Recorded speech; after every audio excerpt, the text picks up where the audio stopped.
قبر کی پہلی رات کا منظر کیسا ہوگا؟ یہ ایک ایسا سوال ہے جس کی تلاش میں ہر دوسرا شخص نظر آتا ہے۔ آج ہم اس اہم سوال کا جواب آپ کے لیے اسلامی نقطہ نظر سے لے کر حاضر ہوئے ہیں۔ اس کے علاوہ آپ کو یہ بھی بتائیں گے کہ آخر قبر انسان کو کیسے پکارتی ہے، کیا یہ پکار انسان کو سنائی دیتی ہے؟ حضرت ابو سعید خدری رضی اللہ تعالی عنہ سے روایت ہے کہ سرکار کائنات صلی اللہ علیہ وسلم نے فرمایا، لوگوں لذتوں کو ختم کرنے والی موت کو کثرت سے یاد کیا کرو۔ قبر ہر دن اپنے مردوں سے خطاب کرتے ہوئے اعلان کرتی ہے، میں غربت اور تنہائی کا گھر ہوں، مٹی اور کیڑوں کا گھر ہوں۔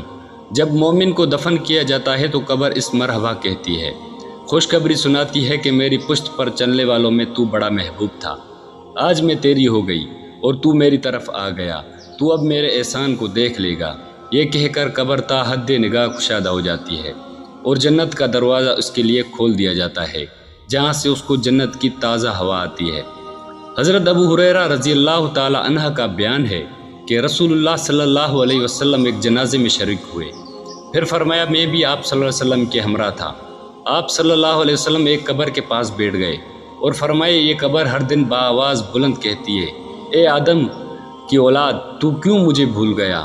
کیا تجھے یہ معلوم نہیں کہ میں تنہائی کا گھر، غربت کا گھر، وحشت کا گھر، کیڑوں مکوڑوں کا گھر ہوں؟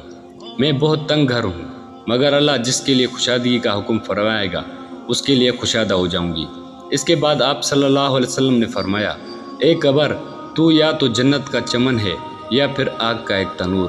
حضرت ابو حجاج رضی اللہ تعالی عنہ سے روایت ہے کہ رحمت عالم صلی اللہ علیہ وسلم نے فرمایا، مردہ جب قبر میں رکھا جاتا ہے تو قبر اس کو کہتی ہے کہ اے ابن آدم، تو ہلاک ہوا، تجھے کس چیز نے مجھ سے دھوکے میں رکھا؟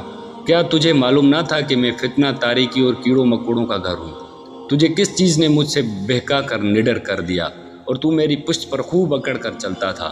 اگر وہ مردہ نیک ہوتا ہے تو اس کی طرف سے قبر کو جواب دینے والے جواب دیتے ہیں، اے قبر، تو دیکھ تو صحیح اس کے اعمال کیسے ہیں، یہ اچھائی اختیار کرتا تھا اور برائی سے باز رہتا تھا۔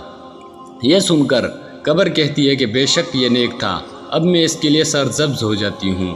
مردے کا جسم اس وقت منور ہو جاتا ہے اور اس کی روح اللہ تعالیٰ کی طرف بھیج دی جاتی ہے۔ حضرت عبداللہ بن عبید رضی اللہ تعالیٰ عنہ سے روایت ہے کہ رسول اللہ صلی اللہ علیہ وآلہ وسلم نے فرمایا، مردہ قبر میں بیٹھتا ہے اور ان لوگوں کے پیروں کی آواز بھی سنتا ہے جو اس کے جنازے کے ساتھ قبر تک گئے ہوں۔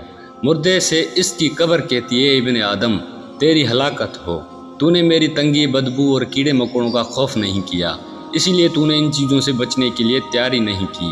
بدعمال مردے سے قبر کہتی ہے، تجھے میری تاریکی، میری وحشت، میری تنہائی اور تنگی اور میرا غم یاد نہیں رہا۔ اس کے بعد قبر اس کو جکڑ دیتی ہے، جس کے بعد اس کی پسلیوں کی ہڈیاں ایک دوسرے میں پیوست ہو جاتی ہیں، جبکہ نیک بندے کے لیے کشادہ قبر کر دی جاتی ہے اور اس کی دائیں ایک کھڑکی کھول دی جاتی ہے جہاں سے اس کو جنت کی ہوا آتی ہے۔ اللہ پاک ہم سب کو قبر کے عذاب سے بچائے اور ہم کو نیک اعمال کرنے کی توفیق عطا فرمائے، آمین یا رب العالمین۔